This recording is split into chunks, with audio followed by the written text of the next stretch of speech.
Let's start with Hogwarts Legacy. Honestly, this game is like a dream come true for anyone who's ever wanted to live out their Hogwarts fantasy. If you've grown up loving the world of Harry Potter, or just love the idea of being a wizard, this game really nails that feeling of stepping into the magical world. I mean, the second you get sorted into your house, it's like, yep, this is it. I'm at Hogwarts now. The school itself is gorgeous. They've done such an incredible job of capturing the magic and mystery of Hogwarts. You can literally spend hours just wandering around, getting lost in the hallways, finding hidden passages, and taking in all the little details. It's exactly how I imagined the castle would feel, like every corner has a secret or a bit of history waiting to be discovered. What's cool too is how the game lets you really craft your own story. You're not just following the Harry Potter timeline, you're in a completely new time period, which is honestly refreshing. You get to create your own character, make your own choices, and carve out your own adventure. And it's not just about being a goody-two-shoes student either. You can dive into some darker magic if you want, which is something I didn't expect but absolutely love. The combat is surprisingly deep too. At first, I thought it might be kind of simple, but there's actually a lot of strategy. You can mix and match different spells, use potions, and even summon creatures to help you out. And the way the spells are animated, like the wand flicks and the flashes of magic, it's so satisfying. You really feel like a proper witch or wizard, blasting enemies or pulling off combos in combat. Next we have Doom 4. This game brought back the old school shooter in the best way possible, but still didn't take home the Game of the Year award. And I'm still scratching my head over that because Doom was an absolute beast when it dropped. It was like ID Software said, let's show everyone how a real first-person shooter is done. First of all, Doom nailed the pacing. It was fast, chaotic, and brutal. Everything you want in a Doom game. They took that classic run-and-gun formula and cranked it up to 11. You're constantly moving, jumping, and tearing through demons like a one-man wrecking crew. The combat was a symphony of destruction, where stopping meant death. And let's not forget the glory kills, where you get rewarded for ripping apart demons up close in the most satisfying ways possible. The thing that made Doom stand out was how unapologetically old school it was. No cover mechanics, no reloading, just pure adrenaline-fueled action. It felt like a return to form for the genre. And in a sea of shooters that were leaning more toward tactical, slow-paced gameplay, Doom was like a wake-up call. It reminded everyone why the original Doom was such a phenomenon back in the day. Why it didn't win Game of the Year. One reason could be that it released in a pretty stacked year. 2016 had Overwatch taking a lot of the spotlight, and multiplayer shooters were all the rage. Doom, on the other hand, was a more solo-focused experience. Sure, it had a multiplayer mode, but that's not what people played it for. It was all about that single-player campaign. Next we have The Surge.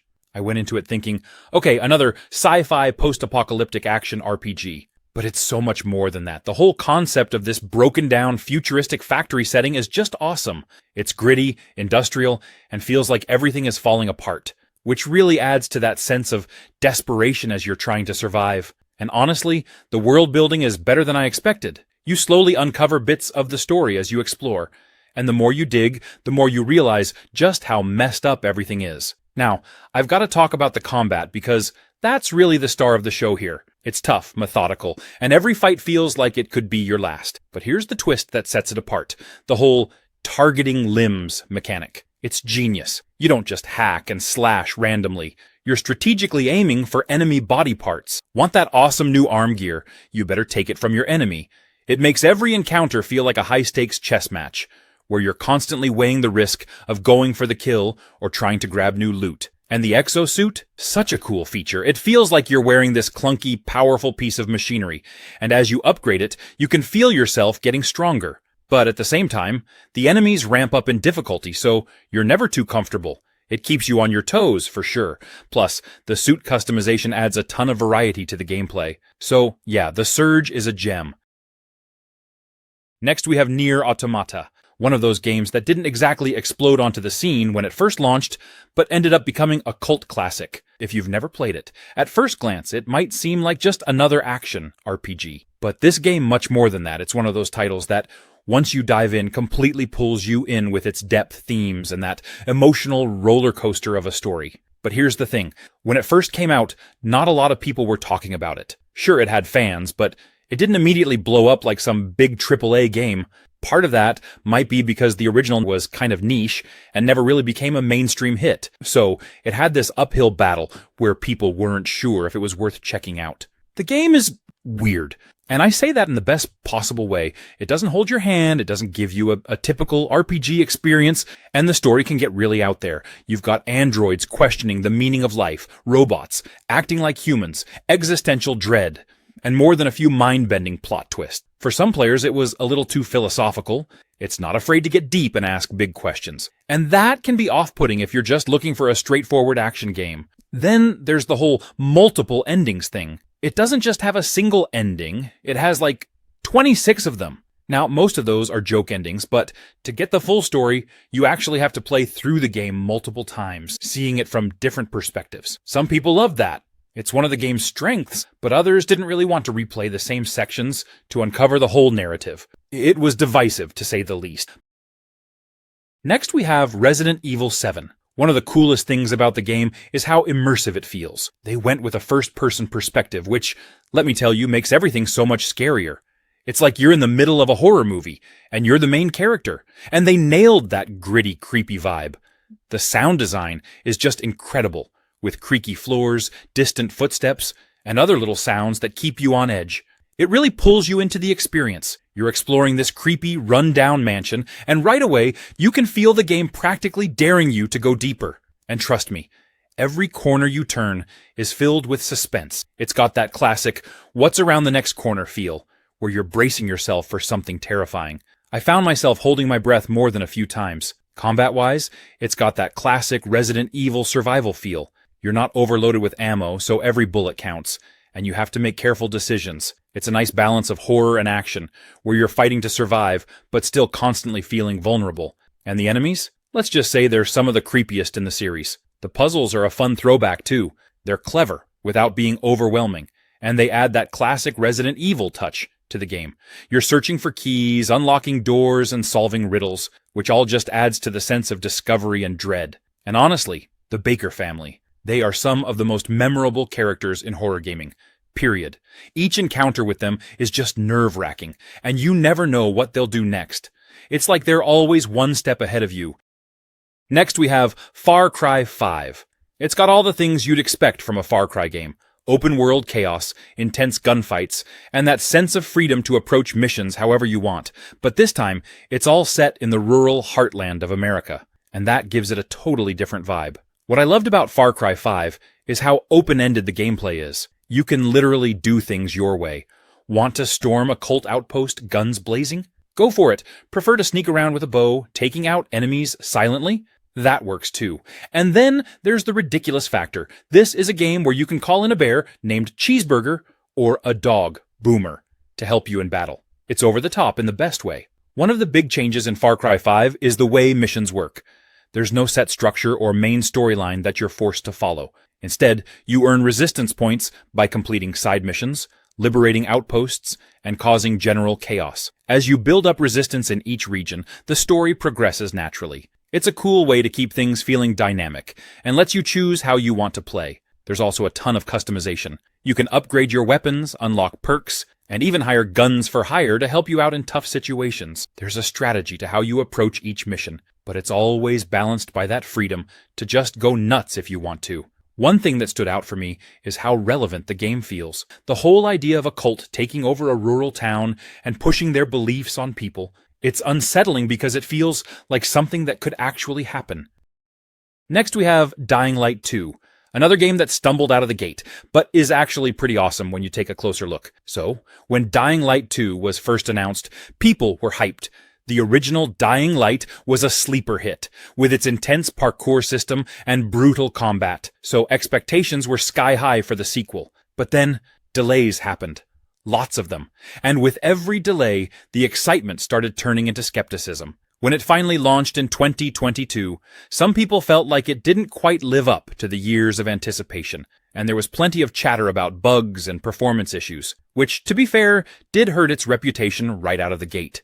But here's the thing. Once you actually dive into Dying Light 2, you realize there's a ton to love about this game. First off, the parkour system is still one of the best in gaming. Running, jumping, and swinging through the city of Villador feels fluid and rewarding. They took what worked in the original and just cranked it up a notch.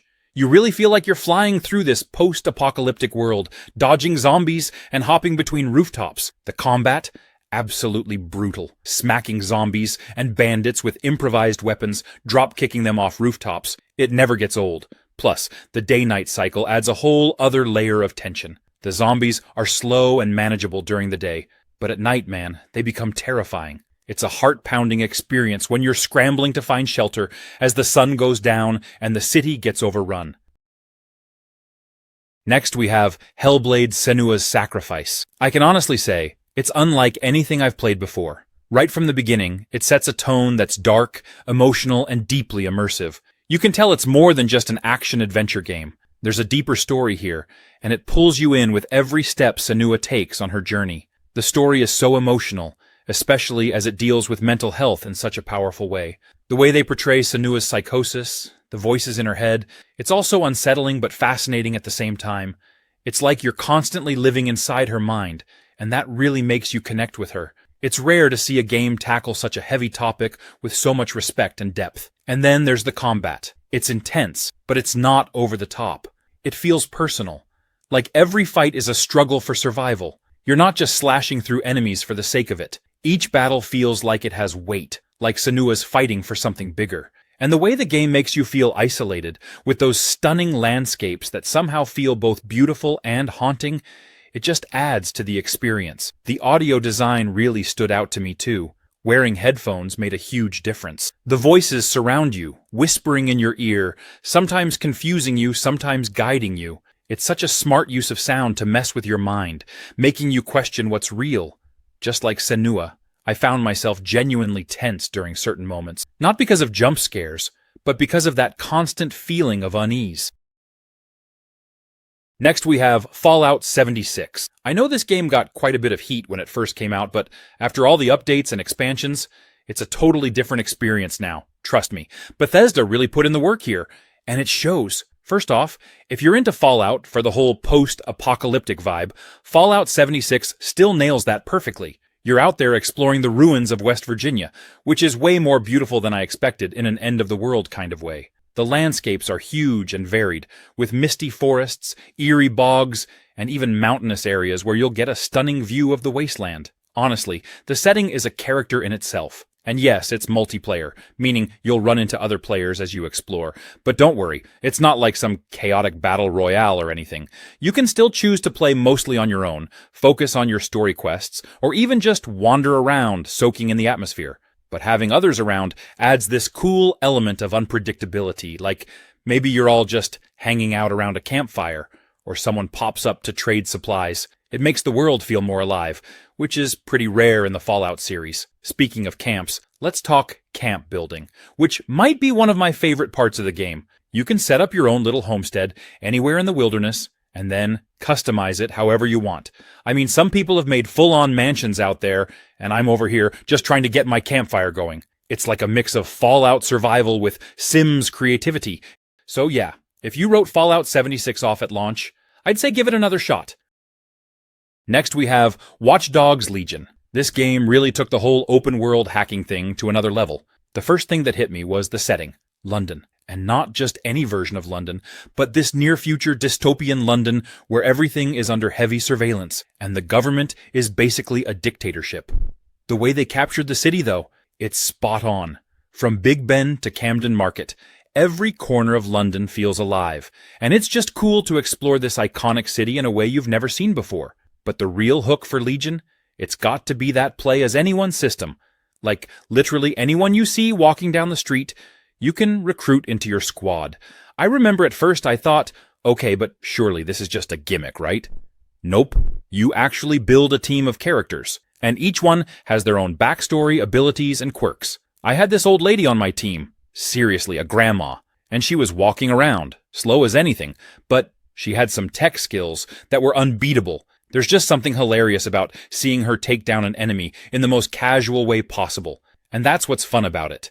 Everyone you recruit adds something different to your team, and it makes you think about how you approach missions. You could be rolling with a construction worker who can call in a cargo drone to fly over buildings, or a spy with a silenced pistol and a fancy sports car. And of course, Legion is all about that hacking life. You're controlling drones, hijacking cars, hacking cameras, all with a few button presses. It's just as slick as ever.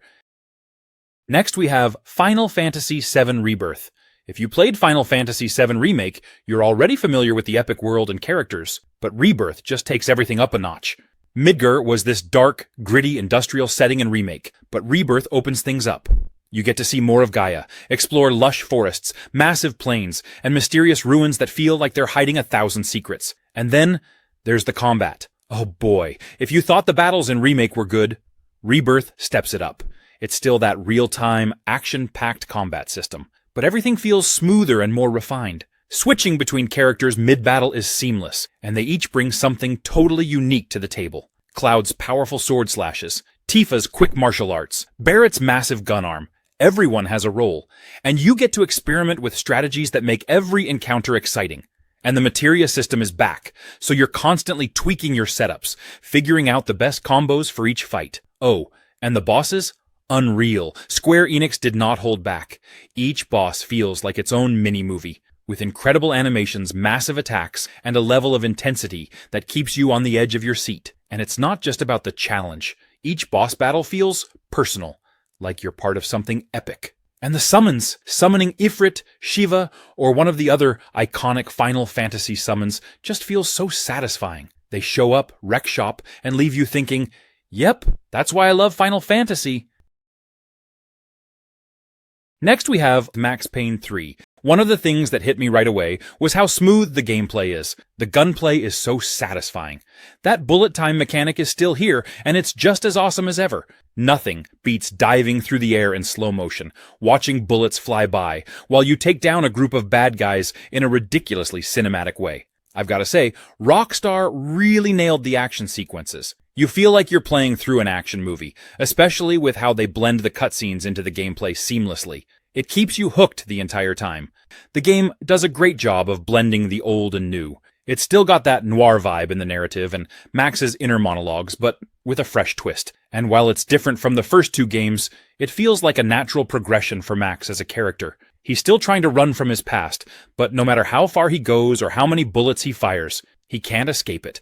And honestly, he's pretty much at rock bottom when the game starts. You can really feel the weight of everything that's happened to him. I think one of the things that surprised me was how tough it can be. It's not an easy game. You really need to think about how you approach each situation. Especially when you're low on ammo or painkillers, it makes every decision count, and every time you survive a brutal firefight, you feel like you earned it. So yeah, if you love intense action, a deep emotional story, and a character who's as flawed as they come, Max Payne 3 is absolutely worth your time. It's not just a game, it's an experience, and one you won't forget anytime soon. Next we have Wolfenstein: The New Order.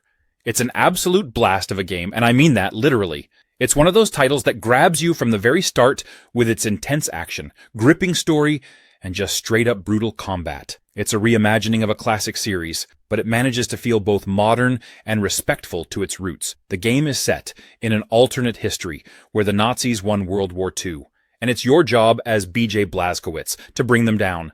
It's got this perfect balance of being both over the top and really emotionally engaging. The gameplay, though, that's where Wolfenstein really shines. It's this perfect mix of old-school shooter mechanics with some modern twists. You've got dual-wielding guns, fast movement, and the ability to choose between stealth or going full Rambo in most situations. What's awesome is that the game gives you a ton of freedom in how you approach combat. You can sneak around, taking enemies out silently, or just run in, guns blazing, and leave a trail of destruction. Personally, I love switching between the two, depending on the situation. The pacing of the game is fantastic as well. You're constantly moving between different environments and situations. 1 minute, you're in a Nazi prison, trying to escape, and the next, you're on a mission to infiltrate a moon base. Yes, a moon base. The game really goes all out with its setting, and it's not afraid to get a little weird with the sci-fi elements.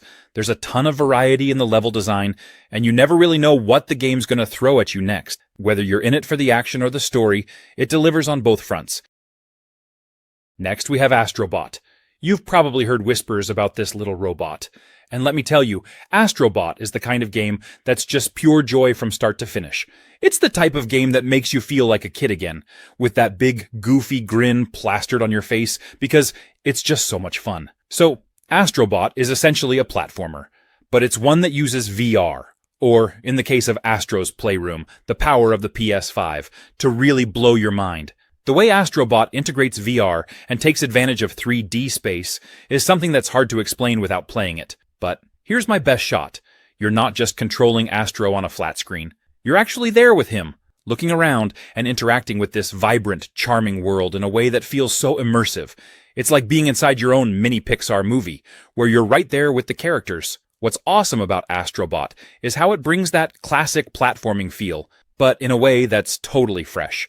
Astro himself is this adorable little robot, and right from the get-go, you can't help but love the guy. He's got so much personality. Whether he's running, climbing, or just doing his little dance moves, he's always putting on a show. And the game totally leans into this, giving you all these adorable little moments that make Astro feel like your own tiny companion. One thing I absolutely loved about Astrobot is how clever the level design is. Every stage feels unique and packed with surprises. The game throws all these fun mechanics and challenges at you. It's just one delight after another. Next we have Sniper Elite 5, a game that didn't exactly get the warmest reception from everyone when it launched. Now, if you've played any of the previous Sniper Elite games, you know what you're getting into. Tactical, long-range shooting, and those signature X-ray kill cams that are both brutal and weirdly satisfying. But when Sniper Elite 5 dropped, some people weren't all that impressed, and it ended up getting a bit of hate. One of the main complaints people had was that it didn't feel all that different from Sniper Elite 4. Some players were expecting a bigger leap forward in terms of gameplay and mechanics, but instead, they got more of the same. Now, that's not necessarily a bad thing if you love the formula, but for some, it felt like the game was playing it too safe. People wanted more innovation, and when they didn't get it, the criticism started rolling in. Another controversial aspect is the game's pacing. Sniper Elite 5 is all about slow, methodical gameplay. You're sneaking around, scouting enemies, lining up the perfect shot. It's a thinking person's shooter. But not everyone's down for that kind of experience. But here's the thing. Sniper Elite 5 still absolutely nails what makes the series fun. The maps are massive and give you so many ways to approach your objectives. Whether you want to go in guns blazing or take a more stealthy route, the game gives you that freedom. Also, let's not forget those kill cams. People can criticize the game all they want, but there's nothing quite like watching a perfectly placed shot rip through an enemy's organs in slow motion. Next we have Assassin's Creed Origins. It didn't win Game of the Year, but absolutely deserved to be in the conversation. After the series took a bit of a break, Origins came back swinging, and it basically reinvented the entire franchise. This was the game that moved Assassin's Creed from a more linear, mission-based structure to a full-blown open-world RPG. And it did it in style. First off, ancient Egypt as a setting? Incredible. The world they built in Origins was stunning, from the sprawling deserts to the bustling cities of Alexandria and Memphis. You could just wander around for hours, exploring tombs, pyramids, and hidden secrets. The amount of detail they put into recreating Egypt was mind-blowing, and it felt like you were actually stepping into history. Plus, playing as the first assassin was a breath of fresh air. He was such a well-rounded character, with a personal story that drove the whole plot forward in a meaningful way. The combat system was also completely overhauled. Gone were the days of just counter-killing everything in sight. Origins introduced a more dynamic, skill-based combat system that required you to dodge, block, and actually strategize during fights. It felt much more engaging and challenging compared to the older games. They also introduced RPG elements like leveling up, skill trees, and loot, which added a ton of depth to the gameplay. But here's the thing. 2017 was a ridiculously stacked year for gaming. The Legend of Zelda, Breath of the Wild, and Horizon Zero Dawn both came out that year. Next we have Tekken 8. Now, if you're worried about the gameplay, don't be. This is still the Tekken you know and love, fast-paced, technical, and ridiculously satisfying. But Tekken 8 doesn't just play it safe, it's added a few new tricks to keep things fresh. It's all about aggressive gameplay, rewarding you for staying on the offensive, and pulling off some truly flashy moves. It feels like the game is encouraging you to take risks and go for broke, and when you pull off a perfectly timed heat burster combo? Chef's kiss. Speaking of combos, let's just take a moment to appreciate how good it feels to land one in Tekken 8. There's something so satisfying about stringing together a series of hits, juggling your opponent, and finishing with a cinematic blow. It's like painting a masterpiece, except your paintbrush is your fist, and the canvas is your opponent's face. What I've always loved about Tekken is how every character feels so unique, and Tekken 8 takes that to a whole new level. Whether you're into the brutal power of King's wrestling moves, the lightning-fast precision of Kazuya, or the wild acrobatics of characters like Ling Xiaoyu, there's a fighter here for everyone. And don't worry if you're new.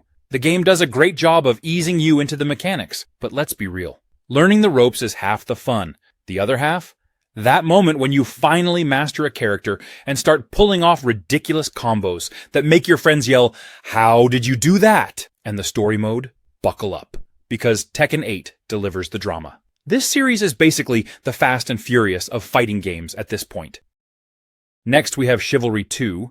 It's one of those games that makes you feel like you're living out an epic battle scene from a medieval movie. Swords, shields, battle cries, it's all here. The first time I jumped in, I honestly didn't know what to expect. But within minutes, I was charging across a battlefield, screaming alongside other players, and it was just wild. The game really nails that feeling of being right in the middle of an all-out medieval brawl. And yeah, you might end up accidentally smacking a teammate. It happens, but that's just part of the chaos. What's cool is how each match has objectives, so it's not just a mindless hack and slash. You're pushing through enemy lines, defending castles, burning down villages. Each round feels like this mini-story playing out, where you really feel like you're fighting for your team. Sometimes it's about brute force, and other times it's about using strategy. Whether you're sneaking around to flank the enemy or holding the line with your teammates. Plus, there are different classes to mess around with. If you're feeling like a tank, go for a knight with heavy armor and a big ol' shield. Want to be a sneaky archer who snipes from a distance? There's a class for that too. Each one brings a different flavor to the battle, and it's fun to mix things up and see what you like best. Personally, I love being the guy in the heavy armor with a huge hammer, just charging through crowds. And the best part? It never takes itself too seriously. You can tell the game is all about having a good time. It's chaotic, but in the best possible way, where every match feels like a blend of serious combat and just plain ridiculousness. Chivalry 2 is 100% worth checking out. Next we have Mass Effect Andromeda. When this game launched, it got a ton of hate, and a lot of it had to do with the infamous facial animations. I mean, people were making memes about the character's weird robotic expressions within hours of release. It was hard not to laugh, but at the same time, it took away from what the game was trying to do. On top of that, there were bugs. A lot of bugs. Some people felt the world was a bit empty compared to the richness of the original trilogy, and that really disappointed hardcore fans of the series. You know, expectations were sky high coming off the original Mass Effect trilogy, which is beloved for its deep story, memorable characters, and complex choices. Andromeda had a tough act to follow, and when it didn't hit the same highs, fans let their disappointment show. But here's the thing. If you step back and give Andromeda a fair shot, there's actually a lot to like. It's got this huge open-world feel with new planets to explore, and a brand new galaxy to discover. The combat is actually one of the highlights, really fluid and fun. If you liked the action in the original games, but wanted more flexibility, Andromeda definitely delivers on that front. Plus, the exploration aspect is pretty cool. Driving around in the Nomad, checking out alien worlds, and slowly unraveling the mysteries of the Andromeda galaxy can be really immersive. It may not have hit the emotional highs of the earlier games, but it's not without its charm. It's also worth noting that BioWare fixed a lot of the early issues with patches. So the game today is in way better shape than it was at launch. Next we have Mountain Blade 2. This isn't just a typical RPG or strategy game. It's like living out your own medieval fantasy. You start off as a humble character, but from the get-go, you feel like you're on this epic journey to carve out your destiny in a sprawling world filled with kingdoms, clans, and armies. One of the best parts? You're in full control of how you want to play. You could be a mercenary for hire, a fearless warrior leading your own band of soldiers, or even a shrewd trader moving goods across the land. There's so much freedom to just pick a path that feels right for you, and the game fully supports it, no matter what direction you take. The battles are where it gets really intense. You're not just watching the action, you're in the thick of it, swinging swords, firing arrows, and commanding your troops. And these battles are huge. You're part of these massive, chaotic skirmishes, and it feels like you're in the middle of an actual medieval battlefield. But Bannerlord isn't just about fighting. It's also about strategy. You're managing everything from your troops to your resources, deciding when to take risk or play it safe. Building alliances and managing relationships with different lords and factions adds this extra layer that makes it feel like a medieval version of Game of Thrones. Every decision you make, every alliance, and even every slight against another lord has consequences. One thing I love is the world itself. It feels alive. Villages and cities grow. People have their own lives. And you're part of this bigger world that moves forward whether you're there or not. You feel connected to the land,